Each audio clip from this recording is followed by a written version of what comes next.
Welcome to Built to Scale, the podcast where vision meets action. I'm your host, Quinn Schilz, founder of Master Roofing, and I'm here to pull back the curtain on building world-class teams, scaling companies, and turning bold ideas into unstoppable momentum.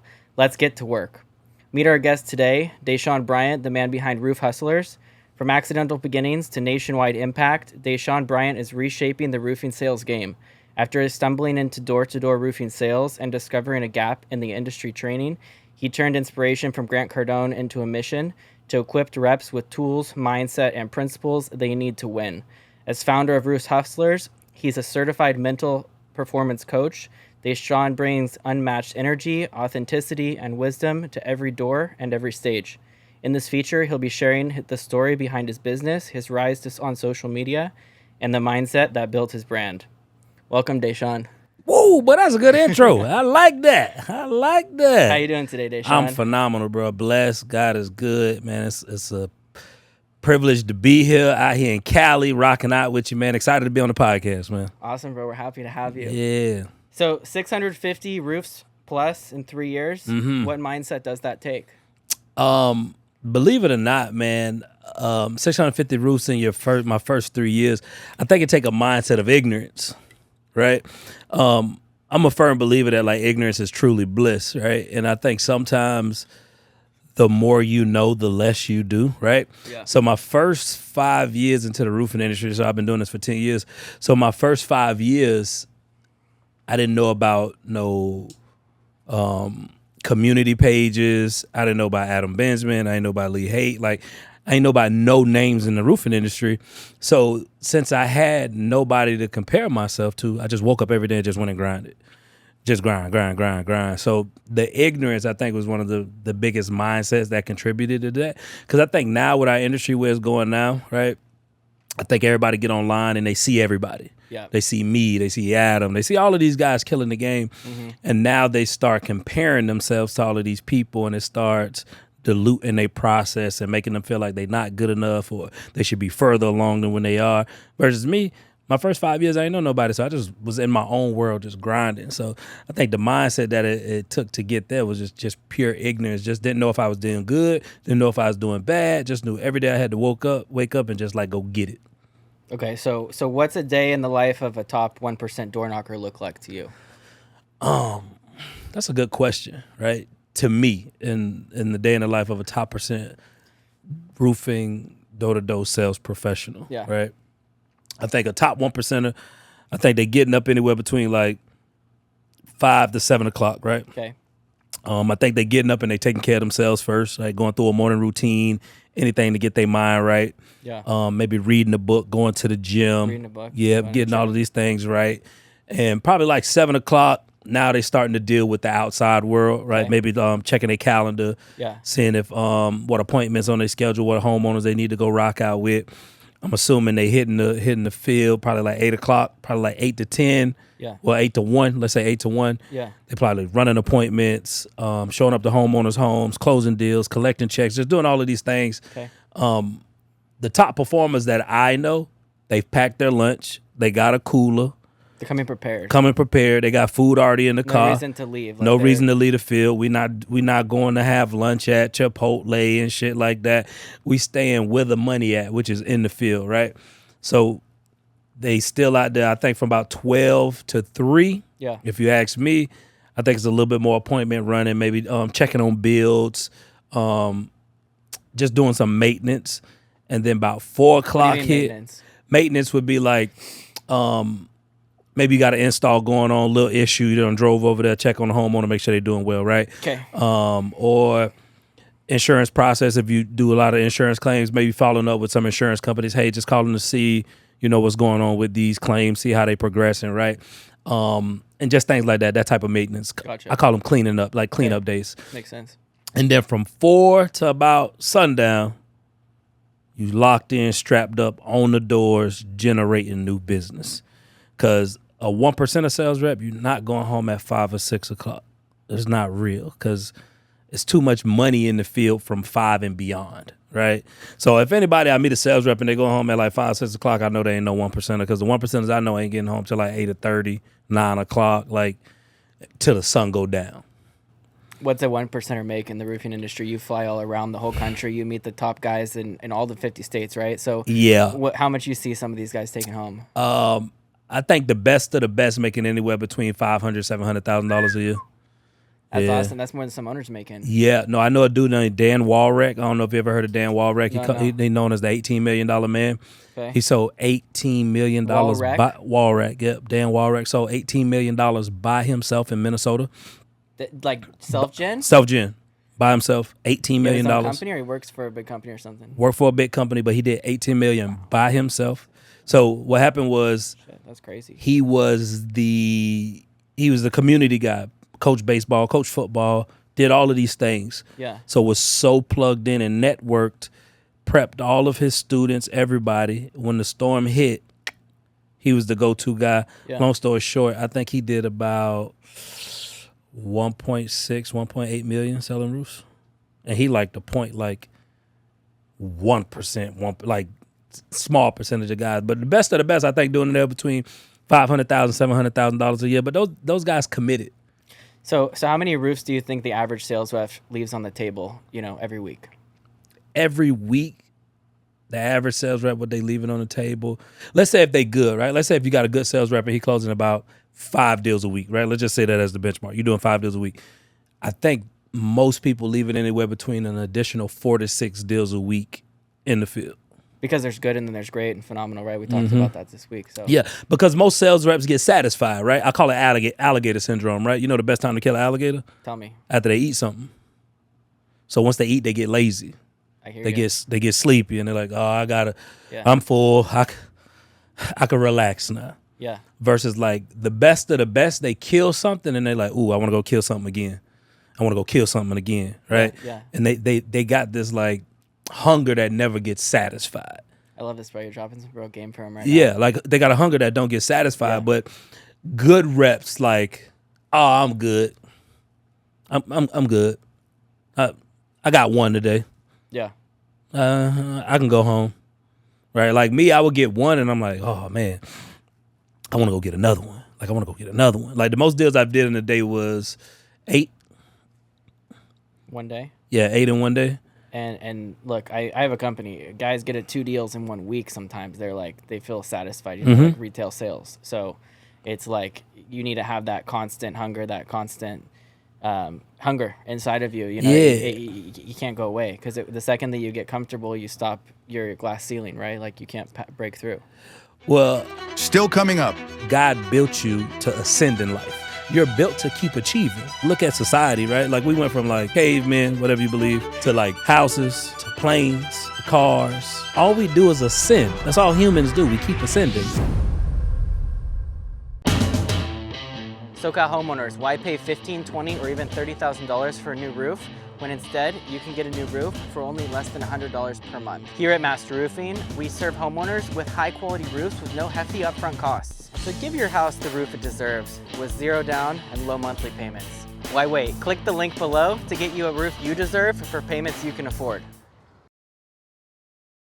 Well, I'm a firm believer that when it comes to things like that, it's like a mentality, right? Like most people got very weak mentalities. Yeah. Like I don't want to say they got a weak work ethic, Yeah. but they got a weak mentality, which like Kobe his mentality was like 40 points ain't enough. I want to murder you. You know what I mean? I know some guys or reps that'll be like, I got enough deals. Let's go get somebody else a deal. I don't ever want to get nobody else a deal. I ain't gonna even lie to you. Like when I'm in when I'm in sell mode, like if you come on the doors with me, it's to watch me, not so I can put money in your pocket. If you want to eat, you need to go find your own neighborhood and go knock doors on your own. But if you're coming with me, you finna watch me eat. And if you don't want to watch me eat, I suggest you go across the street and knock your own doors, right? So I think it's the mentality of like, what is enough, right? And I know some people are like, well, you got to be satisfied. I like to say you got to be blissfully dissatisfied, Okay. right? Which means blissful mean like you happy with where you at, but you know there's more to accomplish, right? So I'm blissfully dissatisfied, which means I love where I'm at. I'm grateful for where I came to, but it's another level to get to. And it took me a lot to get to this level. Cool, enjoy it briefly. Like Tim Grover used to say it best, right? In the book Relentless, he said, you win, celebrate it briefly, on to the next one. And I think some sales rep, they bask in their wins too long. So when you look back at 650 roofs, what was the moment you almost what was the moment you almost broke down? And when you say broke down, you mean like I almost walked away from it? Like I almost quit? It probably was about, I think, like 8 months into the game. 8 months into the game. Only thing that didn't make me quit, I fell in love with the freedom. I couldn't go back to a regular job. Like, once I got out of the Sam's Club, because I used to work at Sam's Club and sell roofs, and I did both for a little minute, maybe 3-4 months, and then I quit Sam's Club because they wanted me to stay later. And I'm like, no, I'm making more money selling roofs than working here. And they laughed at me. So I'm like, I put my 2 weeks in, I'm gone. And then I'm probably like 8 months into the game, and like, I only can get one deal a week. Like, I couldn't get no more than one deal a week, bro. And it's like, what am I doing wrong? And it started getting frustrating because I went from making, $600 every 2 weeks at Sam's Club. Now I'm making maybe $400 to $600 a week. It's still more money, but it's not the money that I was expecting to make, because I only used to get paid $200 per claim my first 4 years in the industry. So no 10%, no 50-50 profit split, no 5, 6, nothing percent, only $200 per claim I filed. Well, they got you. Yeah, I know. I ain't know no better. That's what I'm saying. The ignorance was so bliss, bro. It was better than Sam's Club. Way better than Sam's Club. It was a step up. Oh, bro, I was changing my life. A new skill set so I think you probably, the way I know you now, you probably didn't even look at it as like the money. You were like, I'm learning this new skill. It's going to get me out, and I'm going to be able to do more. Well, if you ask me, I was winning. Yeah. I went from $600 every 2 weeks to making anywhere between $500 to $600 a week. I went from not having to work 8 hours a day to working 4 hours a day. My son was born. I got to spend every day with my son. So, like, I was winning, if you ask me. It wasn't about making a bunch of money. It was like I'm experiencing a new lifestyle, which is freedom, right? Totally. Harriet Tubman said it best. She said, I would have freed more slaves only if people knew they weren't slaves. Like, I would have freed more. It's a mindset thing. Yeah, right? I would have freed more slaves only if they knew they weren't slaves, right? So I always tell people, every time we bring a new person into the industry, we freeing a slave. Like, oh, man, we just got you out that corporate job. We freed a slave. Gotcha. Oh, we got you out of McDonald's. We freed a slave. Yeah. Right? Welcome to freedom. Because people don't know this is freedom. Yeah. But by 8 months in, man, I'm like, I don't know if I can do this, because I'm like, I'm only getting one deal a week. And then I went out with one of the top sales reps. He was like, man, let's go out and give you a refresher. And I watched him do one or two things, and I'm like, that was it. What were those one or two things? I know this is going to sound funny, especially after this weekend of training, right? Okay. He stuck to the script. He stuck to the script, like he didn't deviate. And I watched him say that shit word for word, and I'm like, that's my gap. Follow the process that works. Follow the process that works. I went back to using the script word for word. They were doing it. They figured out what they're doing. They follow the script. When I do this, it works, right? Mm-hmm. What else? You said two things. Follow the script. Oh, no, that was it. Okay. That was it. There's the script. And my kids, the mom. Went back and... Yeah, I went back, logged back in on the script. Once I started buying back into the script, the numbers started going up. Because we got into the industry different, right? So, like, we do inspections now, do all of these things down in the industry. When we got into the industry 10 years ago, it was we knock on your door. We used to walk around with a hell map. Hey, your area was affected by this storm. Your house right here, correct? They're like, yeah, you need to call your insurance company right now. Let them know you got damage. The insurance company will pay for it. Matter of fact, we can walk you through the process. Do you got somewhere we can sit down? And homeowners used to be like, come on in. First day I meet you, right? So, like, one call closing people off a door knock. So you got to think about it. It's hard to do that 5 times a week. Like, just an ignorant person. Then we flipped to inspections. Once we flipped to inspections, my numbers went through the roof. So most people wouldn't survive 1 year, of your pace, what you were doing. Mm-hmm. What kept you from burning out? Like I said, once again, I tasted that freedom. Also, I had the luxury of being a stay-at-home dad until my kids went to elementary school, right? So I stayed home with my kids every single day until they went to elementary school. So when you hanging with a baby all day, you know what you eager to do? Go talk to people. You always ask questions, and I always have the wrong answer. Yeah, so. But you eager to go talk to people. You're like, I've been hanging with a baby all day. I get that. You know what I mean? Like, I want to go talk to humans. Yeah. So as soon as my kids, the mom, would get home from work, I'm jetting to the field.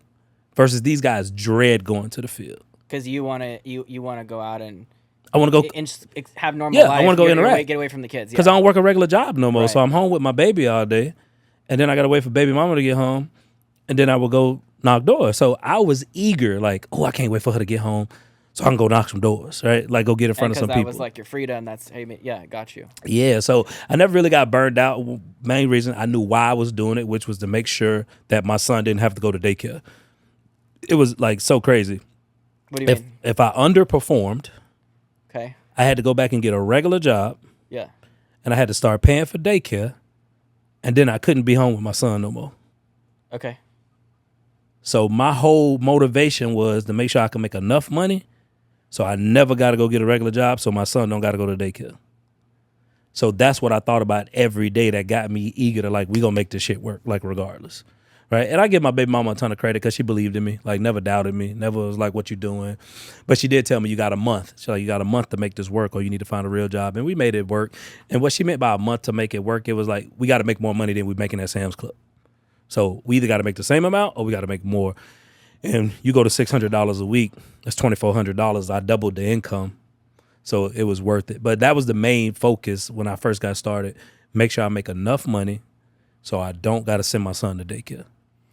So nowadays you went from roofing door-to-door sales rep to now training 100+ companies all throughout the nation since 2020. What's the number one trait you see in winning teams? Oh, man, that's a good question. The number one trait that I see in winning teams, I would probably say, damn, that's a good question. Number one trait that I see in winning teams, I would say constant growth. Okay. Constant growth. Like the team, the company. Like constant growth. Define constant growth and what you think. What's your picture in your head? Like what are you seeing So as that company? When right I say now? constant growth, I mean it gets deeper than sales.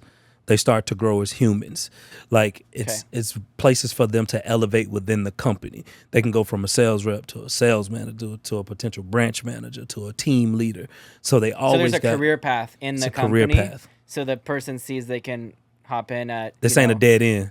Yeah, they see their trajectory. Like you going in, like before back in the day, you go in the start in the mailroom, become the CEO one day, and you can see that how you can become successful in that company. So the winning teams in roofing are setting up a process where you go in at a where would be the entry level position, maybe door to door, like just foundation, and then, maybe canvassing, and then you're showing them like a way to become like what next. So you can go from like a canvasser to a closer, team leader to like a potential sales leader or sales manager. Overseeing a group of sales yep, guys. Sales manager to like a GM to a potential like quote unquote partner, some companies like that. Franchise owner, things like that. I think that's one of the biggest things I see with like very successful companies, like that opportunity for growth, because humans need ascension. Okay. Humans need to know I can grow because God built you to ascend in life. Mm-hmm. That's why you never satisfied. Mm-hmm. Like, and once you get to a place of satisfaction, it's like depressed. Yeah, you're depressed. You're like, man, this is that, because you're built to keep achieving. Like, look at society, right? Like, we went from like cavemen, whatever you believe. I would never say monkeys, but let's say we went from cavemen, right? Cavemen to like houses, to planes, to cars, to AI now, Teslas. Like, all we do is ascend. That's all humans do. We keep ascending. We're the only creature on earth that can ascend. Animals don't ascend. Like, an animal is built to be whatever it's built to be, and it stays there. Like, a lion can't eventually be like, we're vegetarian now. You know what I mean? Like, lions can't do that shit. But humans are built to ascend. So we need an opportunity to ascend in life, because that's how we continue to reach our potential, right? Totally. Yeah. So, well, I was going to ask you, what separates the guys who hear your training from the ones who actually execute it? Still coming up. Branding is what people say about you. Marketing is what you tell people about you. That's good. My brand is what everybody say about me. Oh, Dashaun, he cool as fuck, bro. He authentic, bro. He down to earth. That's my brand.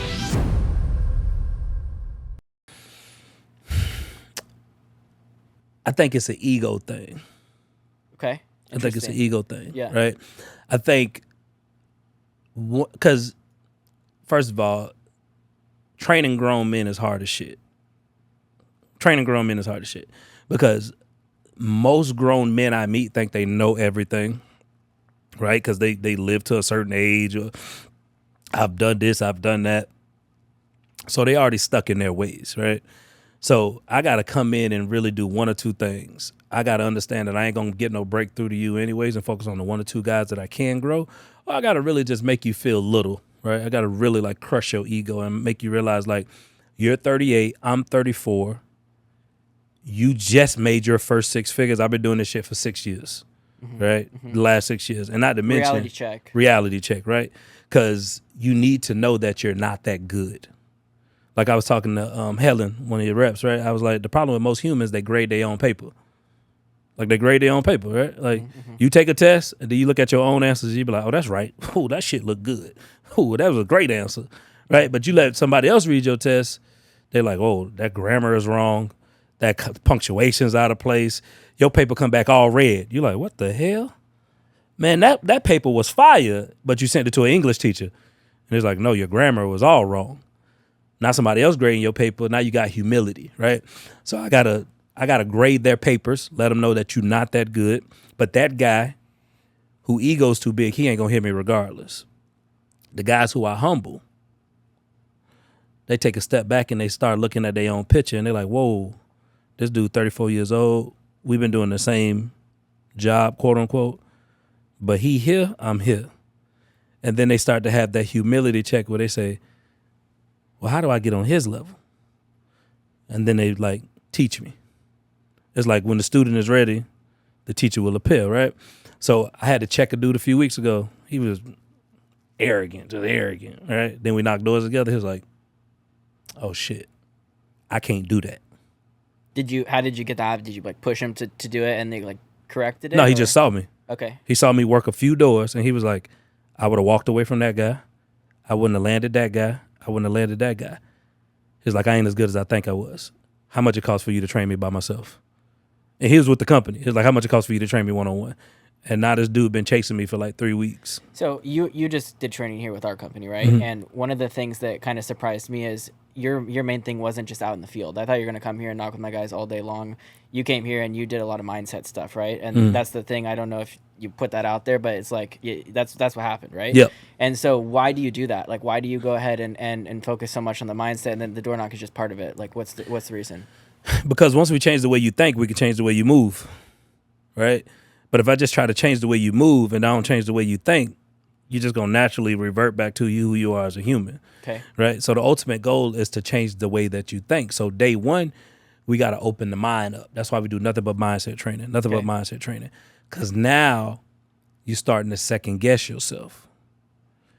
Because now I've put a chink in the armor, right? Mm-hmm. Now from this day moving forward, Friday, Saturday, and Sunday. Yeah. You like, give it to me, right? So we got to get the mind right so we can get the grind right. The problem with most people, they focus so much on the grind and not the mind, and they break down. Gotcha. So I learned that probably like my second year in the game, third year in the game. I was like, oh shit, this is like mainly mental. Because these guys could knock a door, they could work a neighborhood, they could talk to humans, but what's the problem? They don't think there's no damage in the neighborhood. They don't think they speech good enough. They don't think nobody gonna buy. I focus on the chatter that's stopping them from going to that next level, and then we go show them how to do it. So how do you change someone's identity in a 3-day training? It's a really good question, right? So 1 day gets you motivated. 2 days gets you inspired. 3 days create transformation. The problem with most people, they go to events for 1 day, you get motivated. People ask me why you do 4 weekend trainings because they're like, you spend too much time with sales teams. That's what most people say. You spend too much time with a company. You gone too long. I said, no. We got to immerse them. Yeah. Once I immerse you, I can change your identity, right? But if I'm only with you for a day, you're just going to get hyped and you're going to go right back what you do. But when you're with me for 3 days, the energy transforms you. Gotcha. Because when you're around this energy consistently, yeah, it starts to make you want to say you move different. Like I come out and train on Thursday, I tell everybody, how you doing? Amazing. And I tell everybody like the importance of bringing good energy into your life. Now by the third day, you'll never catch nobody saying good no more. I'm phenomenal. I'm amazing. Now they changing their language. Once you change your language, you can change your world. But most people language creates the world that they living in now. And they just got a lousy language. So when they're around me for 3 days, we changing everything about you, the way you talk, the way you think, the way you move, everything. And when you did your training, I sat through it the whole time. Like it's inspiring, like the way you come in with your energy and you have a whole process. You go through it. Like I see the change in our guys. Even we were talking about, Andrew waking up early the next day and wanting to take care of his kids and all that kind of stuff, right? So, when you do it, like I'm just curious for myself. Like, is it like when you go through training to become a coach and all of that? Is it like NLP involved? Like, how do you like get into people's heads and really get them to like believe this shit and like make that change? I just thought about that. No. You're saying this, No, the most important thing is changing their language. The way you speak to yourself. Yeah, the way you speak to yourself.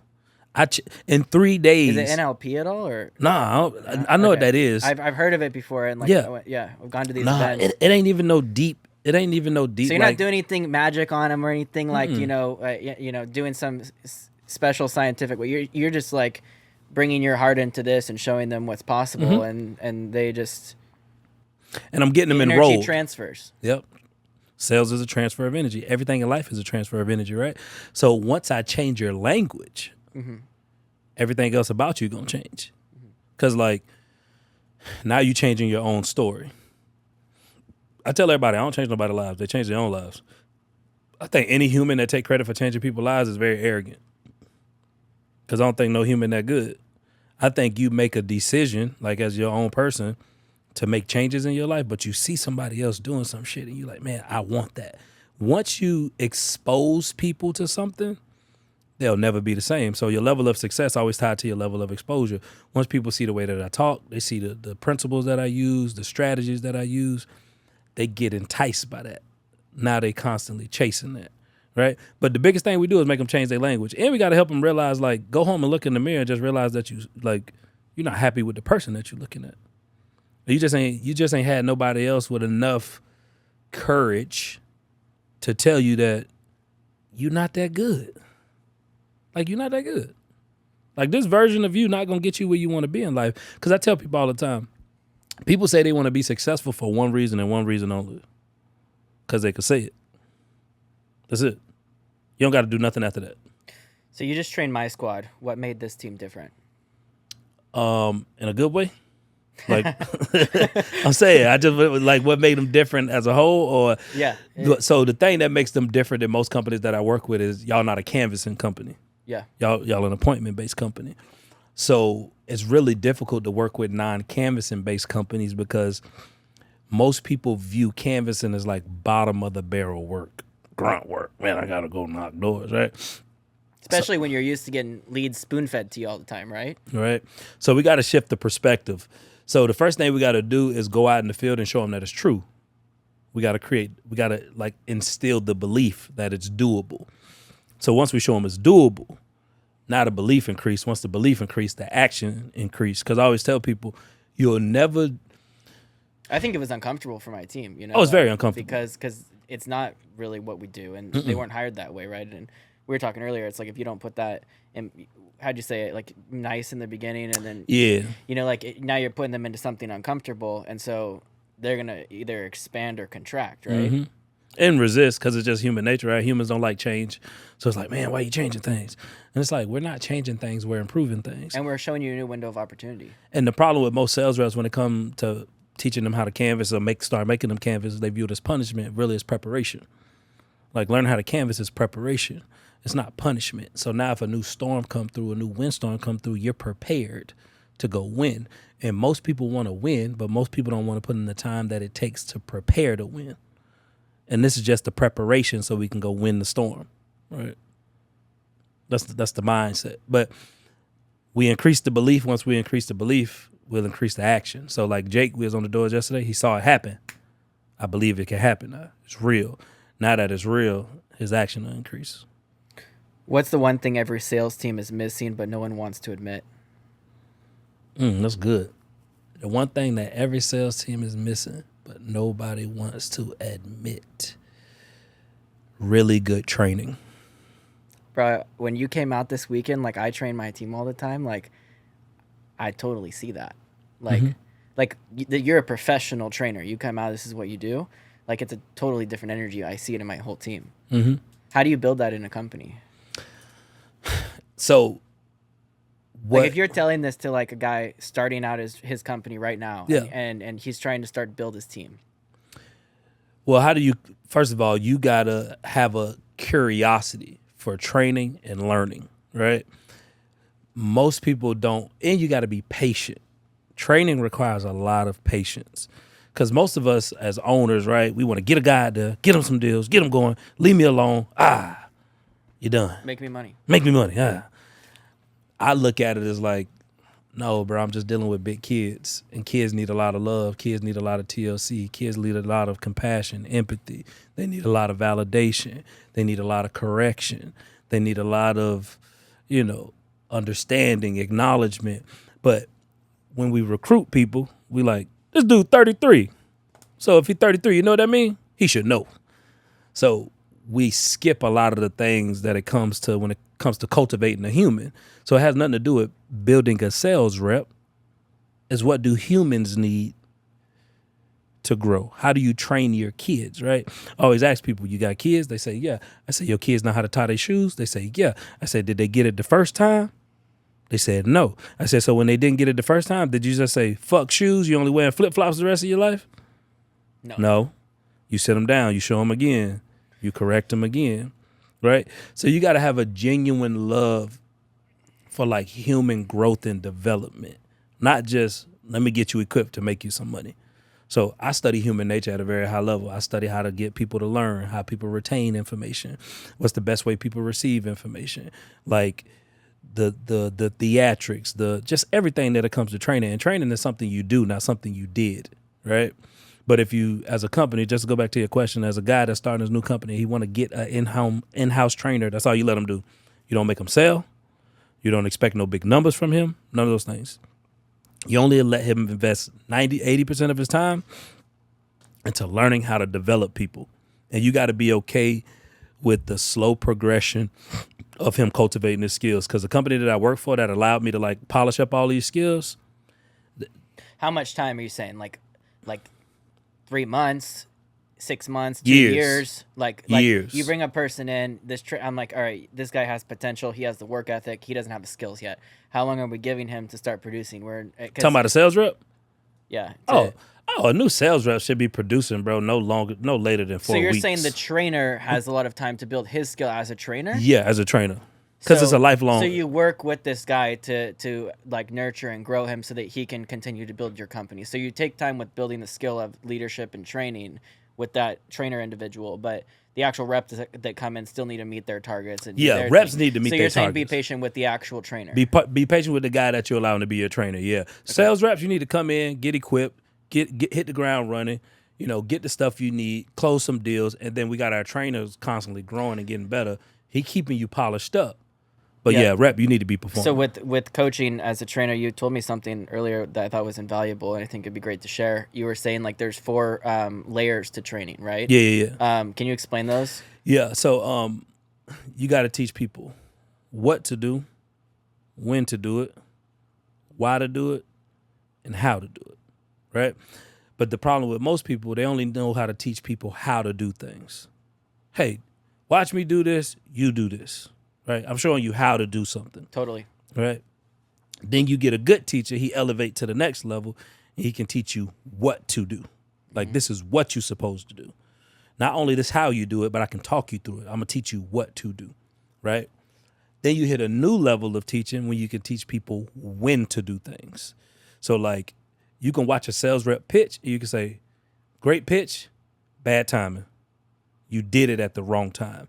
I always tell people you can say the right thing in the wrong order, and it has no impact. What you experienced it today, right? Like went to the lady house. You're like, "Hey, what's the name of your homeowner's insurance?" They're like, "Nah, we good." Like, right thing, just wrong order, no impact, right? So now you done taught them how to do it. You done taught them what to do. Now you done taught them when to do it, and then you go to the highest level of teaching when you teach people why they doing what they do. And then once you bring them all together, now people got a like high level of understanding of how to do things.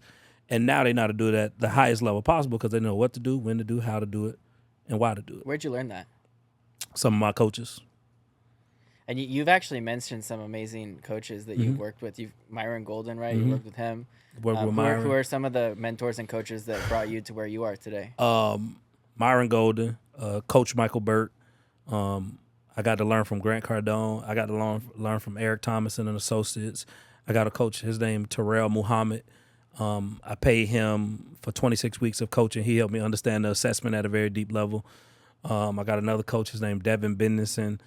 He's the go-to mindset coach for the NBA. He just taught me some really like just deep internal work, right? What's some other coaches I work with? Let me think for a second.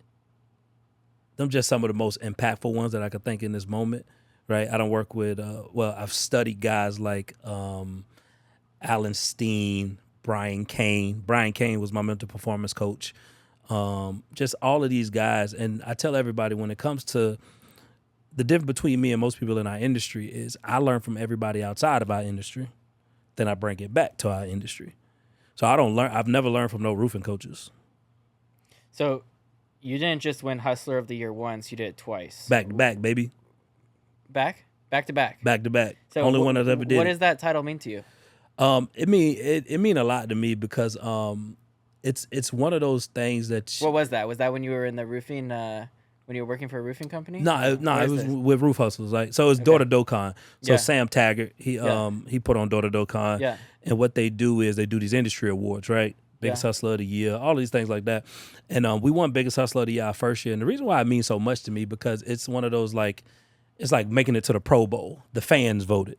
Like all of the fans choose who That's this guy awesome. is, right?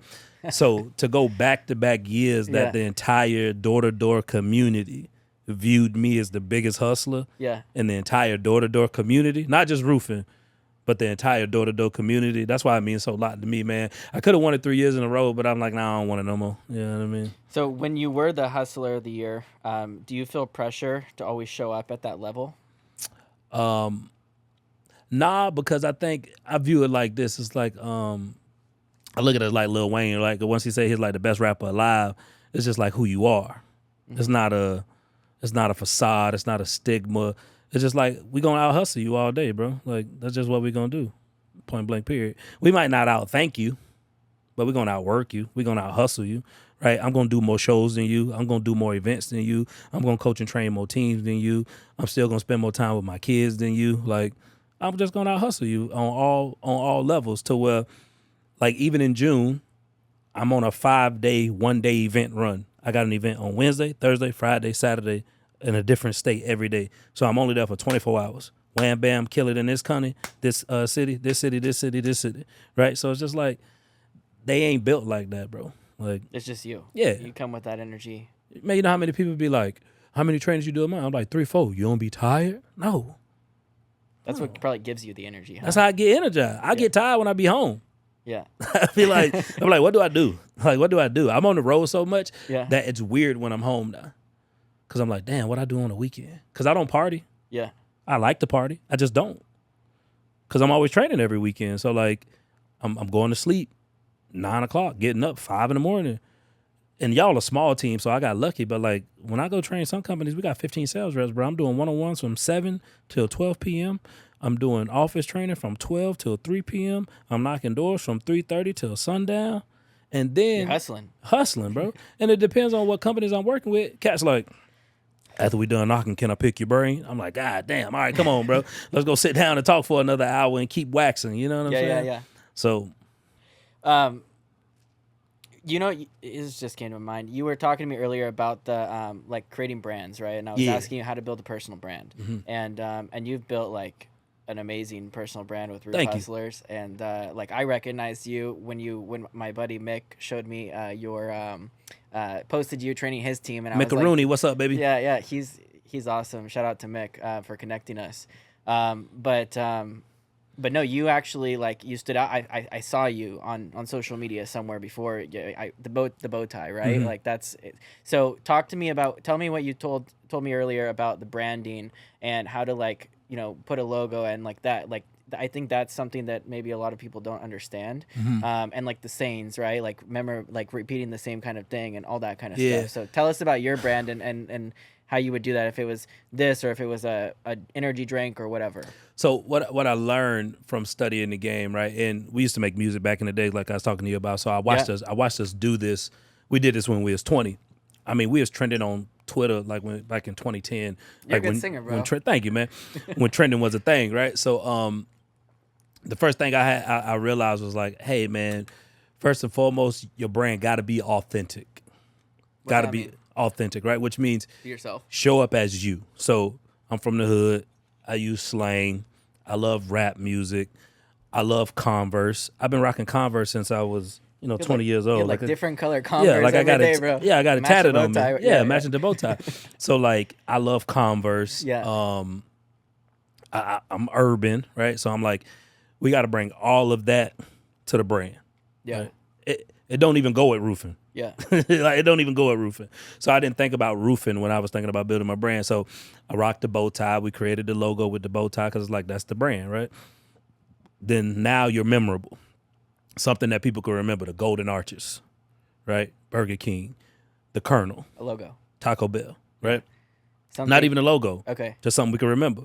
Okay. You know what I'm saying? Like, whatever that may be. Yeah. Like, for Taco Bell, for the longest, you don't remember the Taco Bell. You remember the Chihuahua. Like, I know it's the Chihuahua. No quiero Taco Bell. Like, you don't remember the Chihuahua? You know what I'm saying? Like, When right? you say I got you. Yeah. So, or even McDonald's, you don't remember the Golden Arches. You remember Ronald McDonald, the clown, right? Yeah. You know what I mean? The characters. Yeah. That's what, growing up, that's what I thought of McDonald's was the Hamburglar and, Grimace and all of these people. So it's like, boom, we created the logo. Now it's the bow tie. Has nothing to do with the house, nothing. My logo is a house in the size. You don't probably even care about the bow tie, right? It's just that happens to be the brand. So that's the way brand. You have something that we're picking this to be the thing, and That's the we're thing. gonna stick with that thing. Because now any way you see it, you think of me. Yep. Everywhere. Especially in our industry. Yep. You see a bow tie, you think of Dashaun, right? So boom, we got the bow tie. Now we got consistent colors. Always want to have consistent colors. You don't want to be wild with it, right? My brother taught me this because my brother used to do professional. He's graphic designer. Graphic artist, designer, right? Yeah. But yeah, like Abercrombie and Fitch, Nike, Pokemon, like all these things. So my brother was like, you want to be clean, memorable. So we black, white, and red. We never deviate from those colors. Okay. Black, white, and red. And all your branding, everything, online, black, white, and red. Everywhere we go. Flyer, it's gonna everything, right? So we got that set up. Then it's like the next thing, once we got the brand going, first and foremost, you need things that get stuck in people's head, right? Like, for example. What do people know you for? Hustlers, right? And that took me about 6 months to come up with it because I would just get on camera. I'd be like, what's up? It's your boy, Dashaun. All right, that ain't it. And I just kept doing it. And then one day I'm in the field and I'm like, hustlers. I'm like, oh shit, that's it. Kept doing that, right? Then we got hustle hard, hustle smart, don't be afraid to bogart, right? Even when you need like a catchphrase. You need something that's like something that gets stuck in so people's that head. they think of you when they hear it. Yeah. Right. Like McDonald's, I'm loving it. I'm loving it, right? Or Chili's, baby back ribs. Nobody go there and eat their baby back ribs, bro.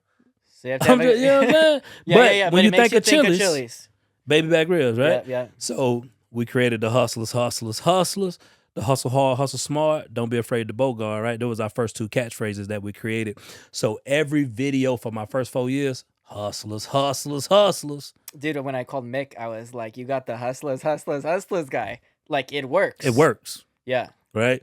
Because now we want to... It doesn't matter if you feel silly or weird to say it. Like, you're creating something that's going to stick in people's heads. And that's the part of building the brand. That's the authenticity, the being authentic part. You can't care about what other people think about you. You got to get over that. You just got to get over that. You got to show up as you every single day. So when we was creating the brand, I was like, man, we call Roof Hustlers, right? So it's like, how do we make this look as authentic as possible? I would get epiphanies when I'm out knocking doors, and I just pull out my phone. No video crew. Nothing. You just record it. Just recording myself in the field. Hustlers. What's cracking? This your boy, Dashaun. My videos of me in the field used to get the most views. And I think that's why authentic, right? Because it's like you're not setting up a camera team. You're just like fucking being real with you're on FaceTime with your mom or something. Like I'm talking to the people. Yeah. right? So all of those things started to grow. So I was one of the first people in the roofing industry, just being fully transparent, that was in the field recording content. Nobody else was doing the shit. Yeah. So I was first mover's advantage, right? So, and just one more thing to add to it, just being truthful. This is a white man's industry, Yeah. right? And it don't got nothing to do with race. It is. It's Yeah. construction, Okay. right? And I was one of the first black dudes in a white man's industry talking about roofing. Mm-hmm. So that alone was a part of the brand. So you're a black dude, white man industry, hip hop. Yeah. Like when I'm doing my YouTube channel, I got rap songs on it. Yeah. It ain't no generic music, and I used to rap. So after my third video on YouTube, I made my own song. So all of my videos on YouTube is all of my own songs. So my whole brand is authentic. Everything is who I am as a person, right? And I always tell people branding is what people say about you. Marketing is what you tell people about you. So my brand, That's good. my brand is what everybody say about me. Oh, Dashaun, he cool as fuck, bro. He authentic, bro. He down to earth. He one of the coolest people I met. That's my brand. The bow tie and everything, stuff like is part of it, but my brand is what people go around and say about me. And people say what they say about me because I show up as my authentic self everywhere I go. Nobody's ever told me that before. Marketing is what you say about yourself. Branding is what people say about you. So that's why I tell That's huge. owners. That's why it's important to do a good job when you're out there, and because you the brand. you can market all you want, but in the end of the day, like if you really want to build a business, it's referrals and what people are saying, and you the I brand. mean, I came to you from referral, so You the brand. So I always tell that's owners. huge, bro. Because I that just clicked for me. I Yeah. didn't even think about that. Even before. from a grand scheme of things, right? That's why I tell owners when you hire certain reps, be mindful. They represent your brand. They ain't representing your company. They representing your brand. So when they go around and they see a sales rep doing something crazy and they got on a Master Roofing shirt, that's your brand. So that's how we built this thing up, man. And now it's just so strong, bro. It don't stop no more. It just got hella momentum. And by the graces of God, we done did some pretty cool events. But it's funny now because like if I'm in public and I don't got the bow tie on, that's the first thing they say, man, where the bow tie at, man? Where the bow tie at, man? I'm like, only way when I'm making money. Only way when I'm making money, man. So you dropped a song, "The Epitome of a Hustler." Yep. What inspired it? What inspired it actually is you know Cameron? I don't. Gotcha. So Cameron, he part of Dipset, but he got this podcast called It Is What It Is podcast. And he used to rap. Okay. I don't know anyone, by the way, so that's It's all good, right? But he part of Dipset. They used to rap, and Cool. when they start their new seasons, Yeah. he would just get on his podcast, drop a beat, and do a freestyle. And I'm like, damn, that's a good idea. Because I'm like, I know how to rap. I've been rapping since I was 8 years old. I'm like, you know what? We about to drop a freestyle to wrap up the last 7 years of what we've been doing. Okay. So then 2024, when the new year hit, we created the Epitome of a Hustler, and it was to give people a 7-year recap of everything we did the past 7 years that got us to where we at right now. So that's what really inspired it, was me watching Cameron do his freestyle. And I'm like, bet we can do that. We could duplicate that. And then we created the Epitome of a Hustler. And it was dope, man, because I hid that side of me for a while in the roofing industry because I was so fixated on selling and, just being really good. And once I opened up that side of me, the brand grew more because I got a bunch of DMs of like, oh, bro, I make beats. Oh, bro, I rap too. Oh, bro, I do that. I didn't know you do that. And then it made people feel that much closer to me. And what is like if you put your passion with your Your purpose? are you passionate about selling roofs? Nah. No, but you figured out how to make roof passionate by Yeah. pulling that out of you, that energy of when you're making music. And Yeah. What's that prayer you do every day when you go out there? What's your prayer that you sing? And you have your mantra too. Yeah. Before I hit the doors, so I pray every day before I knock doors, just because humans crazy, right? But that's besides the point. But I go, dear Heavenly Father, I ask that you allow the day to be a great day. I ask that you bless me with the knowledge, the courage, the strength, the wisdom, the power through my day at the highest level possible. Allow me to be sharp as a tack, enthusiastic, and the force to be reckoned with. Allow me to come out here and help as many homeowners as we can, and allow me to finish the day how I start the day, and that's strong. I say this thing in Jesus' name we pray. Amen. And then I do 3-bit claps, and then after I come out of those 3 claps, I say game time. And that's how I get locked in. Game time. Yeah, you know what I mean? That's how I get locked in before I knock doors. That's awesome, man. And the my mantra, my life declaration, which is huge, right? Because like I said, your world is your language, Yep. right? So when I get negative thoughts, when I second guess myself, I don't dial into my negative thoughts. I go to my mantra, which is I am happy, healthy, wealthy, focused, and dangerous. I'm a pro. Every day I'm taking steps to move my family forward, changing lives everywhere I go, making connections to get keys to open new doors. I'm a millionaire. And I'll say that about 10 to 15 times just to redirect my thoughts instead of to focus on the negative things. That's so huge. You know, like I'm gonna create a mantra for myself. I'm gonna hold you accountable to that. He done said it on the podcast. So I'm now gonna we do got to it. get you a declaration or a mantra, man. Dude, and even the prayer too. It's like you have it memorized. Like you created something. You're like, and it's like it's so positive. And It all dials back from the music, bro. I didn't even think about that. Yeah, it all dialed back from the music. I was gonna ask you like, how'd you come up with it? But Yeah. it's like you I know how to you rap. come up with beats and rap and Yeah, it's just like the lyrics. Roof Hustles intro.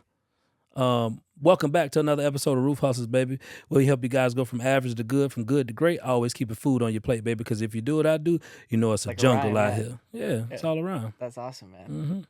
Mm-hmm. Is music part of your brand or part of your soul?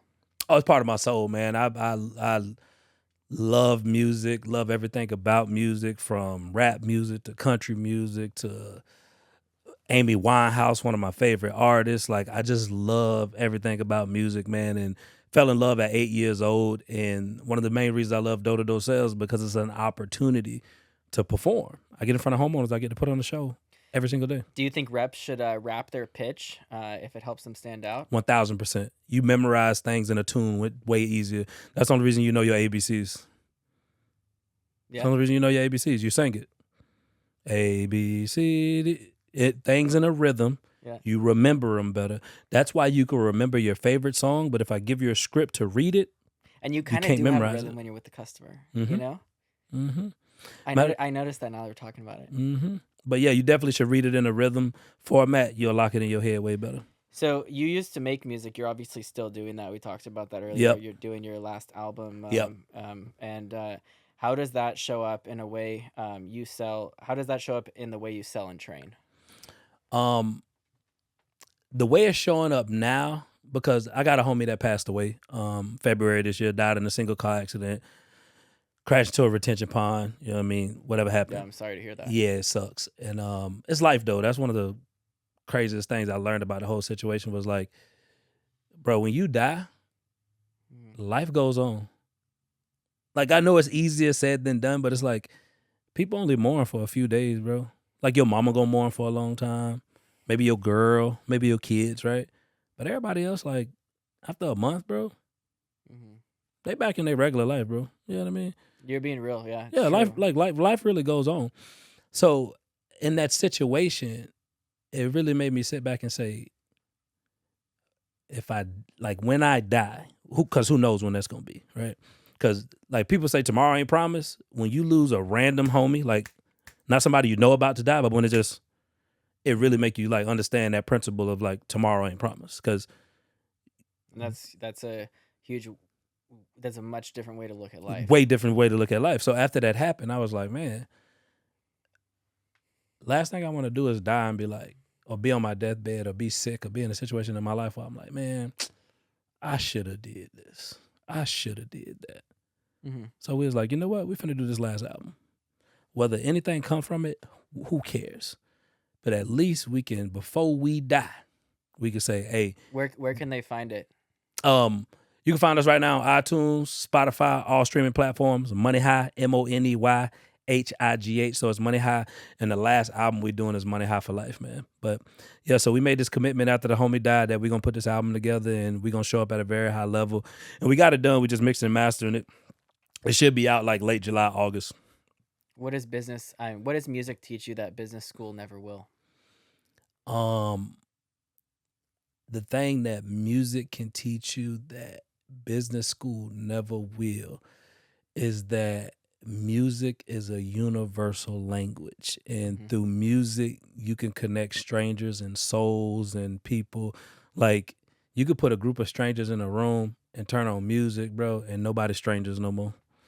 You could put a group of strangers in a group of people in a business room. They can come in as strangers, leave as strangers.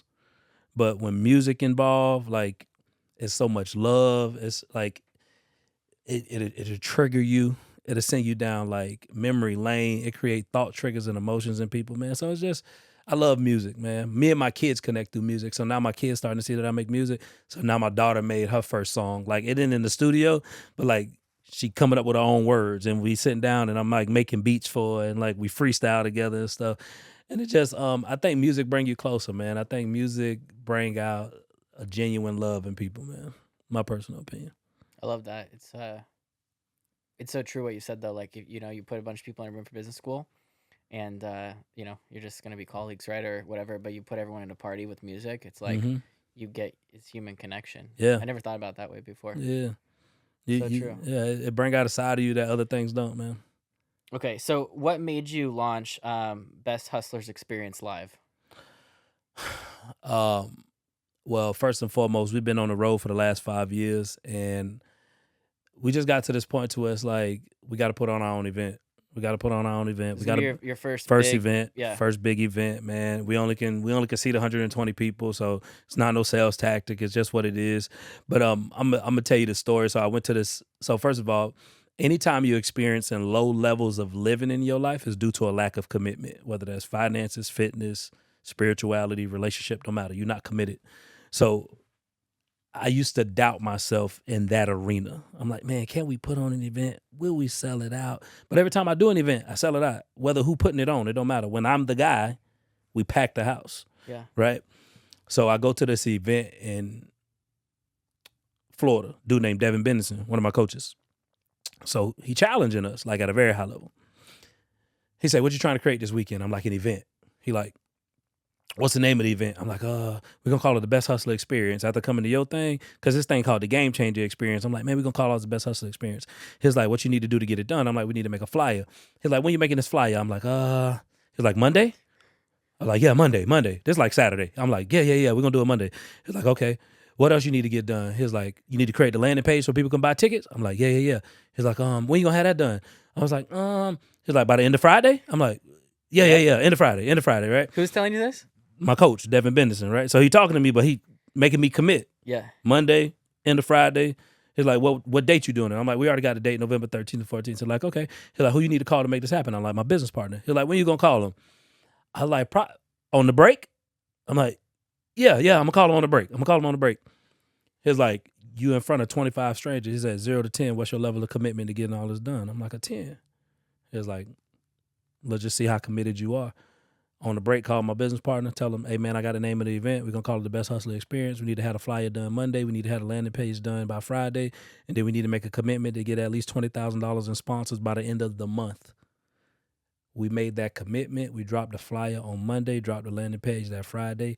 We got $25,000 in sponsorships in 3 days. That's amazing, man. And that's just what it looks like when you commit. We ain't have no venue. Like, we ain't have nothing. We just dropped the flyer, landing page. How did you do that? Like, get the make everything happen. Because Commitment. people always get in front of they get in their way by planning out too much and they don't execute, right? Commitment.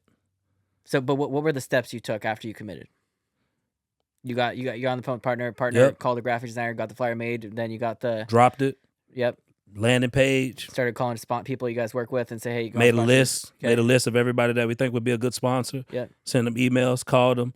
Everybody said yes. Not one person. Everybody's like, what? Dashaun putting on an event? Psh, say less. We'll sponsor it. You got to give me some tickets to those events. Yeah, I'll buy them today. Everything I thought that I thought would like the doubt didn't even exist. It was just in my own head, right? Like I was telling myself that story. So it's like once you commit, and commitment means you fully committed to the actions and the efforts and not the results.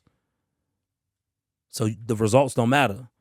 You committed to the actions and the efforts, and the actions was we're going to create a flyer, we're going to create a landing page, we're going to drop it, and we're going to reach out to as many people as we can to try to get sponsors. None of that guaranteed us anything. We just knew that was the commitments that we made. Once we made those commitments, bro, everything got... So if you sell it out, how much money can you make on this event for like a couple days? Honestly, on these events, first ones, you don't make too much money, bro. Like we've been playing with the numbers. It ain't nothing crazy. But I think, because we only selling tickets for $200, bro, 120 seats, that's only like, what, $20,000, $30,000, something like that. But the sponsors cover like the venue and the venue, the food, all that good stuff like that. So it's pretty much profit. You just need to show up and bring the game. That's it. And that's what I love to do. You know what I mean? That's pretty awesome. Yeah, man. God is good, bro. I always say I do the sowing, he do the growing, man. You know what I mean? So I'm excited, dog. I'm pumped for the event. And we got a guest speaker dude named Brandon Geyer. Nice. He used to be an MLB here, certified mental performance coach as well. So that's going to be exciting as well. So why Atlanta? What's the energy you're trying to create in that room? I just want to let you know, bro. You had some great questions. You told me you had some great questions. You really, bro. If you keep, bro, you're the first. You're the first guest I'm having on the podcast. I want to let you know. And I'm committed. I love it. I want to let you know if you keep this energy up from the episodes beyond, yeah, you're gonna have one of the best podcasts out there, bro. I just want to let you know. I'm being 100%. Thank you, Dish. Maybe this is my calling, not roofing. Hey, bro, this might be it. You got I'm the new next Joe Rogan. Right? Hey, listen, well, you're a good podcast host because I tell people what makes somebody a good podcast host is you let your guests do majority of the talking. A lot of these guys get on the podcast and they talk more than they guests. I'm like, bro, just say you want to do a single show. You know what I'm saying? But why Atlanta? I'm glad you're feeling it, bro. Yeah, nah, bro. I really, really appreciate you being here. Nah, seriously. I appreciate you having me. This wasn't part of the deal, and you've made it happen. So well, once I come in town, bro, it's like it's all love. Once I train a company, it's all it's La Familia, bro. So from this day moving forward, you need anything, I'm one call away. I appreciate you that. You know what I mean? But why Atlanta? Because it's a nice hub. So Atlanta and Texas got the most roofing companies in the nation. Mm-hmm. So my business partner live in Atlanta. My other coach live in Atlanta. I'm the only one that live in Florida. So by putting it in Atlanta, you can come from the Carolinas, you can come from the Tennessees, you can come from the Louisianas, you could come from the Ohios. Like, it's a happy median. Also, Delta is a great hub, so it's easy to fly into Atlanta, and it's easy to get through the city where we're doing the event at. So it's just that airport's crazy, bro. Yeah, and it's it's the most efficient airport in the USA. Dude, when I went to that airport, I was like so confused. But so efficient. They got the what is it, like the tram that goes all? Yeah, the tram that goes around. It is efficient. So that's efficient for sure. Yeah, like, try and run from one into the other though. Oh, bro, that's the hard part. But it's always moving. But Atlanta just a happy median, great city, great food. Yep. Great people, just like, and we got a lot of resources. It's gonna be amazing, bro. I'm excited for you, man. I'm pumped, dog. I gotta go get custom shoes made, custom bow tie, bro. Yeah, everything, bro. Like I'm decking the shit out. I'm gonna deck the shit out. I gotta be there, bro. Oh, of course. I'll send you the links and everything, man. We get you set up. So what can someone expect to walk away with after 48 hours with you in Atlanta? After 48 hours with us in Atlanta. That made me feel like the show First 48. But 48 hours in Atlanta with us, what you can expect to walk away with is a new mindset, first and foremost, because once we get your mind right, we can get your grind right, right? Second of all, you can walk away with new strategies, tactics, and principles to improve your company, because my really good friend Nick Brandon going to be there working with all of the leaders, people like you, like teaching you how to strategize your business, compartmentalize your business, do all of these things. Sold private equity in 5 years, got his dad paid out. Like, just great dude, built his business the right way. Roofing business? Yeah, roofing business. Awesome. Yeah. So the cool thing about it, you're going to be learning from people who are in the game, who've done this. There's no heavy, quote unquote, heavy hitters here. We got all top performers that was a top performer this year. Like, we got people training that like did 3 million this year or 2 million this year. So you get to learn from people in the game. So you're going to get real life strategies, tactics, and principles that you could take back and implement in your roofing business or your sales game that next day you get back home and start getting results, right? So you can expect to come back you can expect to leave as a completely different version of you than how you came. I love it, bro. And why should someone book their ticket right now instead of waiting? Oh, because roofers, I love them, but they always late. They always last minute. They always moving sluggish. And if you wait until September, October, November and be like, Dashaun, bro, it say you're sold out. Can you get me a ticket? No. We only got room for 120 people. And if you ain't part of that 120, bro, you're just going to have to wait until next year. So the reason why you should get your tickets now, because by the time you see this podcast, depending when it's at, it might only be a spot for 50 left. So you better get your tickets now. You ever feel like you've given people the game and they just don't want to win? Oh, yeah, all day. All day. Yeah, man. I don't think, I think only a small percentage of people actually want to put in the time that it takes to prepare to win. But people want to win, but they don't want to work. And you can't win without working. That's just how this shit go. You know what I mean? Like, people want to be Kobe, but they don't want to do what Kobe did to be Kobe. All right? So, yeah, I give people the game all the time. That's why I give away it for free. That's why I do free YouTube episodes, because I know only 2% of the people, 5% of the people going to use the stuff I say. If someone shadowed you for a whole week, what would shock them the most? Still coming up. So nowadays, you went from roofing door-to-door sales rep to now training 100+ companies all throughout the nation since 2020. What's the number one trait you see in winning teams? Oh, man, that's a good question. If someone shadowed you for a whole week, what would shock them the most? Somebody shadowed me for a whole week. I think the thing, and we just talking about like work-wise? Let's say they shadowed you work-wise, fine. Just work-wise. I'm finna say, because holistic-wise, I think they'd be surprised. The thing that would probably shock them the most from like a holistic perspective, I'm fire when it comes to laundry. I know that's like super random, but the day I wash my laundry, I fold my laundry and I put my laundry up. But that says a lot about you, right? Mm-hmm. Like psychologically, like you see things to the finish, Mm-hmm. right? Yeah. That's I the think that point would of shock people the most is how efficient I am in my life. Like my life is so calculated from a sense of like when I wake up, I leave my house at a certain time to pick up my kids to make sure I get inside the parent pickup line at a certain time, to make sure I'm home at a certain time, to make sure that I get to take my afternoon nap every day at a certain time. So I'm refreshed for the second half of the day so me and my kids can go play, pickleball and do all of these things to like my life is so calculated. And from a working perspective, I think the thing that people would be the most shocked about me if they work with me for a week is my ability to keep conversations going when people don't want to talk to me. I could totally see that. You say behind every principle is a promise. Mm-hmm. What is the principle that paid you back 100x? I would say the principle that paid me back 100x is you reap what you sow. You reap what you sow. And they should know what it means, but it means when you plant enough good seeds in this world, they gonna come back, right? So everywhere I go, I'm planting good seeds, positivity, like just encouragement, all of these things. I'm always planting good seeds. So all the things that the people see me experiencing right now in my life, I'm just reaping all the seeds I've been planting for the last 7 years, right? So everywhere I go, I'm spreading love. I did a lot of free stuff, free content. You know what I mean? Free coaching calls, free everything. I do a lot of free stuff. So now that we getting paid the money that we get paid to do what we do, it's just because of all the reaping I've been doing. And another principle that I enjoy, I just added bonus is when you're faithful over few, you'll be a ruler over many. And I've never wanted to be on stage. I never wanted to be speaking. I never wanted to do those things. I only wanted to fly around the country and coach and train other door-to-door sales teams. But when I used to have my canvassing team, we used to do personal development on Sundays. And I would have one person show up. And most people, if one person showed up, what do you think they would do? If only one person showed up. To like a training that you're doing? Yeah.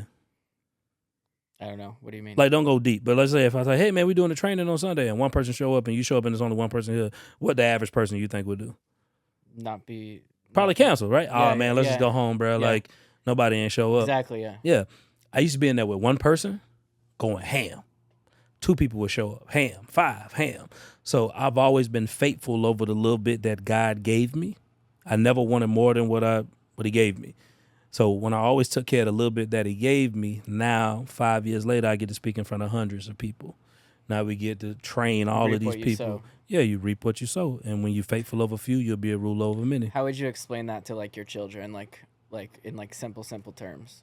Simple terms. I just tell my kids, always remember, you're going to get back what you put out. So remember, anytime you're in front of somebody, say nice things, be a good person, share, help, encourage, build up, be a friend to the lonely kid. Like, always leave people better than how you found them.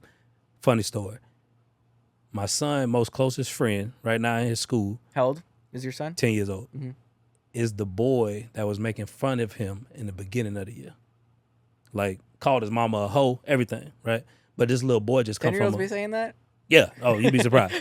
But this little boy just came from a very troubled home. Understood. And troubled kids, like, they don't know how to get attention outside of acting up. Right? So my son see the way I move. He embraced him. Showed up for him, X, Y, and Z. Because one day he's like, Daddy, I just want to punch him. I said, nah, we don't do that. He's like, why? I'm like, because did he hit you? He's like, no. I'm like, all right, then. You don't need to defend yourself. And we don't start things, we finish things, right? Long story short, now that's like one of his really good friends now. And it's like, because I try to teach my son, it's like we leave people better than how we found them. We don't judge people. We don't think we better than people. We just always do our best to extend the olive tree or extend a hand out to help people anytime we can. What's your biggest flex nobody knows about? Oh, that's a really good question. My biggest flex that nobody knows about. I ran a Savage race when I was 25 years old and came in 3rd place. What's the Savage race? Savage race is 6 miles, 15 obstacle courses. Oh, like fitness? Mm-hmm. When I was 25 years old, Savage race, 300 plus people. I came in 3rd place. Okay, that's pretty crazy, bro. Mm-hmm. 25. Did you have to train a lot for that? I ran 3 miles every day for 30 days.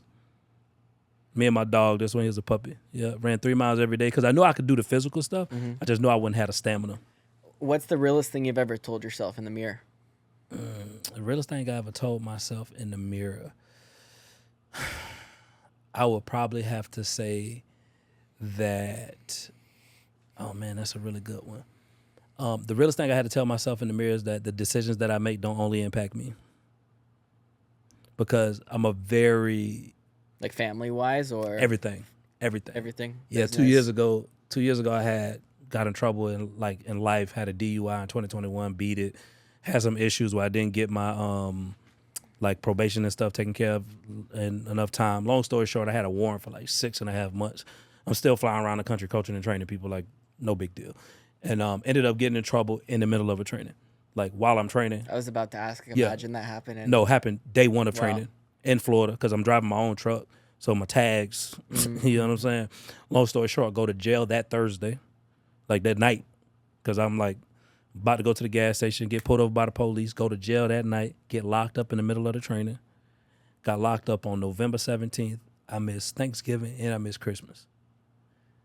I was part of a mentorship group. I missed all of my coaching calls. I had to cancel like 3 trainings. Like my kids ain't seen me for 60 days. Just like all this stuff like that. Like everything in my life just got disrupted. And I was like, man, sometimes you're so selfish, bro, because you only make decisions and you only think about yourself. Like you don't, like I think about other people, but I don't think about how the decisions that I make gonna affect the people around me. So ever since that day, I think 3 or 4 levels deep before I do things. So now I'm like, okay, this one decision, who else is going to affect? What is it you said? A 15-second decision can affect 15 years or something like 15-second reaction can take 15 years of your life, right? So ever since that situation, one of the realest things I had to tell myself was like, bro, you selfish.